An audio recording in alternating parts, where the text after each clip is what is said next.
জীববিজ্ঞান যতই পড়ি ততই ভুলে যায়। আমি জানি তুমি এই সমস্যা ফেস করতেছো। দোষটা আসলে তোমার না, তোমাকে কেউ শিখায় নাই জীববিজ্ঞান কীভাবে মনে রাখতে হয়, কিভাবে পড়তে হয়। তুমি যদি ভাইয়ার এই টেকনিকটা ফলো করো তাহলে প্রত্যেক দিন ক্লাসের শেষে মাত্র 20 থেকে 25 মিনিট তুমি যদি একটু সময় দাও, তাহলে এই পড়াশোনা তোমার মনের মধ্যে এমনভাবে গেঁথে যাবে তুমি আর কখনোই ভুলবা না। ভিডিওটি ভালো লাগলে অবশ্যই সেভ করে রাখবা যাতে তুমি ভাইয়ার পরবর্তী সবগুলো ভিডিও পাও। এটা হচ্ছে আমাদের বইয়ে কোষ প্রাচীর, অত্যন্ত গুরুত্বপূর্ণ একটা টপিকের একটা অধ্যায়। কি লেখা আছে? র্যান্ডম লেখা আছে, কোনো রকম সিকোয়েন্স নাই। তোমাকে বোঝানো হয় না কোনটা পড়তে হবে কোনটা পড়তে হবে না। হ্যাঁ, কিছু কিছু হাইলাইট করে দেওয়া হয়, বোল্ড করে দেওয়া হয়, এতটুকুই। আমরা হয়তো তোমাদেরকে মেডিকেলের জন্য একটু দাগায় দাগায় পড়াই এইচএসসি লাইফে, কিন্তু আমাদের বেশিরভাগ শিক্ষার্থী এটাও পড়ে না। ওরা জাস্ট রিডিং পড়ে মুখস্থ করে চলে যায়। কোন লাইনগুলো পড়তে হবে সেটা তো আমাদের অনেক শিক্ষার্থীরই দাগানো থাকে না, কারণ বেশিরভাগ জায়গাতেই তোমাকে এইচএসসি লাইফে কখনোই দাগায় দাগায় পড়াবে না। ভাইয়া যেহেতু পড়াচ্ছি তো এখানে আমরা তাও দাগায় দিচ্ছি এরকম করে। কিন্তু এই যে দেখো, এইরকম একটা প্যারাগ্রাফ যখন তুমি পড়বা বা এরকম তুমি যদি এটা দেখবা, তুমি যদি একবার, দুইবার, তিনবার, 10 বারও এরকম মুখস্থ করো, এরকম দাগাও, এটা তোমার মাথায় ঢুকবে না। কারণ তোমার ব্রেন অপ্রয়োজনীয় জিনিস কখনোই নেবে না। তুমি তোমার ব্রেনকে বুঝাইতে হবে যে এটা ভাইয়া অত্যন্ত গুরুত্বপূর্ণ, এটা তোমার মনোযোগ দেওয়া উচিত। সেজন্য কি করতে হবে? আমরা তো রেগুলার ক্লাসগুলো করবই। ধরো তোমার এখন ক্লাস শেষ হয়েছে, তোমাকে ভাইয়া এই রিলেটেড পড়াশোনা পড়ানো হয়েছে, এবার তোমাকে একটা 1 পেজের নোট বানাইতে হবে। নোটটা হবে দেখতে অনেকটা এইরকম। দেখো কোথায় আগের হিবিজিবি লেখা আর কোথায় এইরকম একটা জিনিস। এইটা তোমাকে এখন বোঝাবে যে ভাইয়া তোমার কোন কোন ইনফরমেশনগুলোতে ফোকাস করা উচিত, কিভাবে ফোকাস করা উচিত, কিভাবে মনে রাখা উচিত। বইয়ের হাবিজাবি ফেজ থেকে তুমি যখন এখানে আসবা তখন তুমি খুব সহজে এখানে বুঝতে পারছো যে কোষ প্রাচীর নিয়ে তুমি পড়তেছো, আবিষ্কারক রবার্ট হুক এবং 60% পানি আছে। কাজ কি? বিভিন্ন ইয়েতে। তাহলে আমরা এখানে ভাগ করেছি যে সংজ্ঞা ও পরিচিতি, উপস্থিতি এবং রাসায়নিক গঠন। তুমি এখন বুঝতে পারলা যে তুমি এটা গঠন পড়ছো। তাহলে কোথায় কোথায় এটা থাকে, কোথায় কোথায় থাকে না, যেটা মেডিকেলের ফেভারিট টপিক অন্যতম। তাহলে তুমি যখন এখানে দেখতে পাইলা যে অনুপস্থিত কোথায় লাল কালিতে, যে প্রাণীকোষ, জননকোষ, পরাগরেণু ইত্যাদিতে এটা থাকে না, তাহলে এটা একটা মেডিকেল ইম্পর্টেন্ট প্রশ্ন হয়ে গেল। কারণ তোমরা জানো মেডিকেল এটাই পছন্দ করে, কোথায় থাকে কোথায় থাকে না, এই রিলেটেড কথাগুলো। এর পরবর্তীতে বিভিন্ন জীব গ্রুপে কোষ প্রাচীরের প্রধান উপাদান ভিন্ন। কারণ আমরা যখন কোষ প্রাচীরের প্রধান উপাদান বলি, লেখা আছে যে উদ্ভিদের প্রধান উপাদানটা সেলুলোজ, কিন্তু শৈবালে অনেক রকমের, ভিন্ন ভিন্ন শৈবালে ভিন্ন ভিন্ন রকম। ছত্রাকের জন্য গুরুত্বপূর্ণ এটা কাইটিন এবং ব্যাকটেরিয়াতে পেপটিডোগ্লাইকান। তুমি অবাক হবা যে এগুলো সবগুলো মেডিকেলে প্রশ্ন আসছে। তোমরা জানো এই যে ছত্রাকের কাইটিন, এটাও মেডিকেলে প্রশ্ন আসছে। কোষ প্রাচীরের প্রধান উপাদান সেলুলোজ, এটাও মেডিকেলে প্রশ্ন আসছে। তাহলে ওইখান থেকে তুমি এখন কতটা ক্লিয়ার বুঝতে পারছো যে বিভিন্ন জীব গ্রুপে ভিন্ন। তোমার ব্রেন মাথায় নিতে পারছে যে হ্যাঁ, এই যে মেডিকেলের জন্য প্রিপেয়ার্ড হওয়া কিংবা এমসিকিউর জন্য প্রিপেয়ার্ড হওয়া, ওভারঅল লেখার জন্য তুমি এই জিনিসটা করলাম। তৃতীয়ত আমরা দিলাম যে উৎপত্তি, তাই না, যে কোথা থেকে এইটা আসে সে রিলেটেড তুমি এই ব্যাপারটা জানতে পারলে। এর পরবর্তীতে দেখো তাহলে গলগি বডি এবং এন্ডোপ্লাজমিক রেটিকুলাম এবং মাইটোসিসের কোন পর্যায়ে এটা গঠিত হয়? টেলোফেজ পর্যায়ে। ভাইয়া এভরিথিং তোমার কাভার হয়ে গেছে, যেটা জানা জরুরি যে কোন পর্যায়ে এটা গঠিত হয়, টেলোফেজ পর্যায়ে। কোন দুটি অঙ্গাণু এটার মধ্যে জড়িত? গলগি বডি এবং এন্ডোপ্লাজমিক রেটিকুলাম। প্রধান কাজ, তাহলে তুমি যখন এই ছোট্ট করে পড়েছো, এগুলো সিকিউর জন্য এরকম জিনিস মেডিকেলে খুব কম দেয় এরকম পয়েন্টগুলো। তুমি এখানে সুন্দর করে করে করে জাস্ট এটা পড়লা, কারণ হলো তোমার জাস্ট একটা একটা পয়েন্ট মনে রাখতে পারলেই মেডিকেল সিকিউর জন্য, এইচএসসির জন্য হয়ে যাবে। এবার আসো এই সূক্ষ্ম গঠনের এই চার্টটা খুবই গুরুত্বপূর্ণ, যে আমরা খুব আলাদা করে লিখে দিয়েছি যে কোষ প্রাচীরের ক্ষুদ্রতম গাঠনিক এককের নাম মাইসেলি। এইটা তোমাকে, তোমার ব্রেইনকে বোঝাচ্ছে যে এটা তোমাকে মনে রাখতেই হবে। তাহলে কোষ প্রাচীর গঠিত হয় বিটা ডি গ্লুকোজ দিয়ে, যা পরবর্তীতে মাইসেলি। এটা হচ্ছে কোষ প্রাচীরের ক্ষুদ্রতম একক। এবং দুটো কথার মধ্যে পার্থক্য খেয়াল করো, ক্ষুদ্রতম একক আর প্রধান উপাদান এক কথা নয়। কোষ প্রাচীরের প্রধান উপাদান মানে যেটা বেশি আছে সেলুলোজ, কিন্তু ক্ষুদ্রতম একক ভিন্ন কথা। তাহলে এটা হচ্ছে গাঠনিক ব্যাপার, সেটা হচ্ছে মাইসেলি। এটা তুমি পড়ে ফেললা। প্রোটোপ্লাস্ট হচ্ছে এর ভিতরের অংশ। এর পরবর্তীতে তুমি যদি দেখো এই জায়গায় আমরা এবার কম্প্যারিজন, যেটা আমাদের বেশিরভাগ ইয়েতে দেখায় যে বিভিন্ন স্থানের। আমরা যদি মেডিকেলে তোমাদেরকে প্রশ্ন করি যে ভাইয়া বলো তো কোষ প্রাচীরের মধ্যপর্দার প্রধান উপাদান কি? আমি বলি নাই কোষ প্রাচীরের প্রধান উপাদান কি, আমরা বলছি মধ্যপর্দার।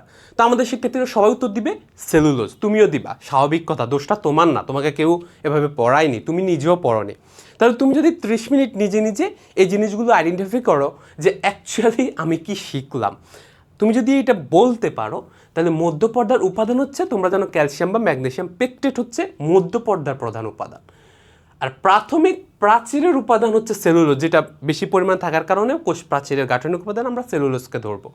সেখানে সাথে হেমোসেলুলোজ আর পেকটিন থাকে, এটা তোমরা যারা এইচএসসি লেভেলে পড়ছো তারা জানবা সামনে। গৌণ প্রাচীরেও এগুলো থাকে সামান্য পরিমাণে। টারশিয়ারি প্রাচীর কাদের ক্ষেত্রে শুরু হয় আমরা বলেছি, শেষের দিকে টারশিয়ারি প্রাচীর। এটাই আমরা এখানে পার্থক্য করে দিয়েছি, যেটা তোমাদের জিজ্ঞাসা করে যে কোষ প্রাচীরের বিভিন্ন পার্থক্য বলো।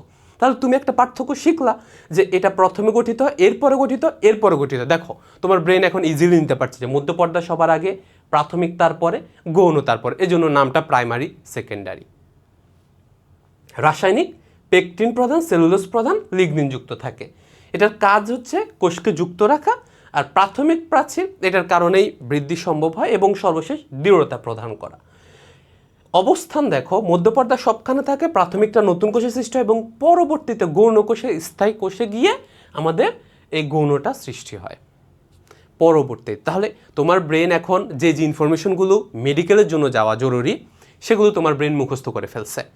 তোমার দেখো ভাইয়া, তোমাকে মনে হয় 2 মিনিটও পড়ায় নাই, কিন্তু তোমার কোষ প্রাচীর সম্পর্কে পুরো আইডিয়া হয়ে গেছে এই জায়গাগুলোতে, তাই না? এখন তুমি যদি আরেকটু নিচে যাও, আমাদের বইয়ে লেখা আছে, আরও আছে প্লাজমোডেজমা এবং পিট। প্লাজমোডেজমাটা কি জিনিস? দুটো কোষের মধ্যে সাইটোপ্লাজমিক সংযোগ, যেটা এবার মেডিকেল প্রশ্ন। পিট কি জিনিস? কোষ প্রাচীরের পাতলা অংশ যেখানে গৌণ প্রাচীর অনুপস্থিত থাকে, শুধু মধ্যপর্দা থাকে, তাই না? এজন্য পিট মেমব্রেন মধ্যপর্দা, এটাকে মিডল ল্যামিলা পিট মেমব্রেন এটা আমরা বলেছি। এবং দুটো পিট পাশাপাশি থাকে পিট পেয়ার বলে, সিম্পল কথা। সর্বশেষ এখন তুমি যে জিনিসটা খুব ভালো করে এতক্ষণ ধরে যা পড়লাম তার আবার সামারি তুমি জানতে পারলা যে এগুলো হচ্ছে স্পেসিফিক জিনিস, যেটা তোমার জন্য খুব খুব খুব বেশি দরকার পড়বে। শেষ মুহূর্তে রিভিশন তুমি একটা লিখে রাখলা, এই যে এক লাইনে, মানে একদম জাস্ট শেষ দিন তুমি মেডিকেলে প্রিপারেশন নিচ্ছ এরকম ব্যাপার হয়ে যায় তোমার, বা শেষ দিন তুমি এমসিকিউর জন্য যাচ্ছ। রবার্ট হুক সেলুলোজ, তারপরে এই যে মধ্যপর্দাকে ফাঙ্গাল ওয়ালেকে মানে হলো ছত্রাকের জন্য, এবং ব্যাকটেরিয়ার ওয়ালে পেপটিডোগ্লাইকেন, যেটা তোমরা তাহলে সেকেন্ডারি ওয়ালে কী থাকে এটা আমরা বলেছি ইন্টারসেলুলার লিঙ্ক বা আন্তঃকোষীয় সংযোগ বলা হয় প্লাজমোডেজমাটাকে। এটাকে মাইসেলি বলা হয়, কোন পর্যায়ে হয়? টেলোফেজ পর্যায়ে, গলগি বডি এবং এন্ডোপ্লাজমিক রেটিকুলাম। That's it. তুমি চিন্তা করো, এইটা হচ্ছে তোমার ব্রেইনে দেওয়া যে ভাইয়া কতটা অর্গানাইজভাবে তুমি দিচ্ছ। তুমি 10 বার কোষ প্রাচীর রিভিশন দিবা, কিন্তু তোমার মনে হবে তুমি পারো, তুমি পারো, তুমি পারো, পরীক্ষার হলে জিজ্ঞেস করার সাথে সাথে অফ। কিন্তু এটা হচ্ছে এমন এক জিনিস, তুমি নিজে নিজে প্র্যাকটিস করবা। তোমার একটা ফ্রেন্ড থাকলে তাকে ধরতে বলবা, তোমার মা বাবা থাকলে তাকে বলতে বলবা যে আম্মু তুমি আমাকে এইটা বলবা, আমি তোমাকে এইটা বলে দিব যে এইটা হচ্ছে এটার সঠিক উত্তর, তাই না? এই জায়গায় তাহলে তোমার ইনস্ট্যান্ট প্র্যাকটিস হয়ে যাচ্ছে সিকিউ, এমসিকিউ এবং ইয়ের জন্য। এখানে সিকিউতে কি প্রশ্ন আসবে? এই যে এতটুকু জানে সিকিউ তার জন্য খুবই সহজ। আসে যে কোষ প্রাচীরের গঠন ব্যাখ্যা করো, তুমি 3টা লেয়ার এবং তার উপাদান ব্যাখ্যা করে দিবা, কাজ ব্যাখ্যা করে দিবা, শেষ। তাহলে এখন তোমার কাজ কি? তোমার কাজ হচ্ছে এরকম যে ফরমেশন, এগুলোকে মধ্যে পড়ে থাকলে হবে না। এই ফরমেশনটাকে, এই জিনিসটা তোমাকে স্ট্যান্ডার্ড বই সবসময় এরকমই লিখবে, কিন্তু তোমার কাজ হচ্ছে এই জিনিসটাকে সুন্দর করে, পুরো এত বড় একটা জিনিসকে একদম সুন্দর করে গুছিয়ে আনা, যেটা তোমার ব্রেন নিতে পারে, ব্রেন অ্যাকসেপ্ট করতে পারবে। এবং এইটা এভাবে তুমি যখন 1 বার 2 বার 3 বার পড়তে থাকবা, আস্তে আস্তে আস্তে আস্তে দেখবা তোমার ব্রেন বুঝতে শিখে গেছে কোন জিনিস অ্যাকচুয়ালি লাগে আর কোন জিনিস লাগে না। এখন যেহেতু তোমাদের হাতে পর্যাপ্ত পরিমাণে সময় আছে, কারণ তোমরা নতুন করে শুরু করছো, তাই ভাইয়া এই অভ্যাসটা গড়ে তোলো যে যখনই তুমি একটা অধ্যায় পড়ছো, ওই অধ্যায়ের সুন্দর 1 পেজের অন্তত একটা সামারি নোট তৈরি করে ফেলা। আর তোমাদের জন্য সুখবর হলো, এই যে দাগানো বই, এই যে এত সুন্দর করে পড়াশোনা, সেগুলো তো তোমরা এখানে পাচ্ছই। পাশাপাশি এই যে প্রত্যেকটা অধ্যায়ের প্রত্যেকটা ক্লাসের নোটগুলো, যেগুলো তোমার কষ্ট করতে না চাইলে ভাইয়া, যে ভাইয়া আমি পড়তে চাই, কারণ আমাদের অনেকেরই এরকম, তোমরা এই দাগানো বইয়ের পিডিএফটা এই সেকশানে এবং হচ্ছে আমাদের যে ক্লাসের প্রত্যেকটাতে যে সুপার নোট যেটা লেখা থাকে ওইটাতে গেলে তোমরা অ্যাপের মধ্যে পিডিএফগুলো পেয়ে যাবে, ঠিক আছে।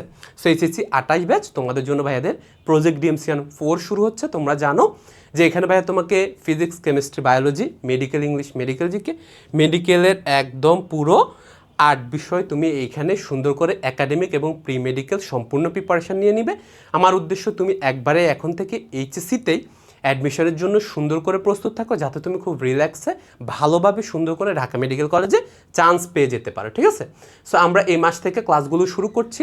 তোমরা যারা যুক্ত হওনি এখনই যুক্ত হতে পারো, কোনো সমস্যা নেই, মাত্রই ক্লাস শুরু হচ্ছে। এখন থেকে বুক করে রাখো এবং এই মাসের মধ্যে ভর্তি হলে তুমি এই টাকার ওপর অতিরিক্ত আরও 500 টাকা ডিসকাউন্টে 6250 টাকায় তুমি ভর্তি হতে পারবা। ভালো সুস্থ থাকো, দেখা হচ্ছে পরবর্তী ভিডিওতে। আসসালামু আলাইকুম।